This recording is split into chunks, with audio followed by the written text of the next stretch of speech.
انا متفق تماما مع كل جوائز الكاف ما عدا جايزه واحده بس. يعني احسن لاعب اشرف حكيمي في افريقيا كلها داخل القاره فيستون مايلي، احسن لاعب شاب عثمان معمة، احسن حارس ياسين بونو، احسن منتخب المغرب.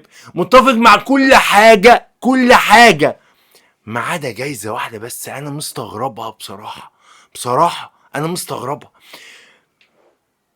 احسن انجاز في 2025 هو تحقيق المنتخب المغربي تحت 20 سنة كأس العالم الشباب.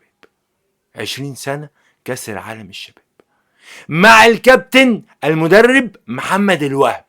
ده افضل مدرب في افريقيا هذا العام 100%، واحسن انجاز واحسن كل حاجة. اللي خد الجايزة هو مدرب كاب فيردي. اول مرة يصعدوا كاس العالم في التاريخ، ولكن الانجاز، ما كل المنتخبات صعدت كاس العالم، لكن الانجاز كاس العالم الشباب وتتويج المغرب بهذا اللقب مع محمد الوهب. لايك، وجهة نظر في الكومنتات، اشتراك في القناة، فعل زر الجرس مهم جدا جدا. سلام.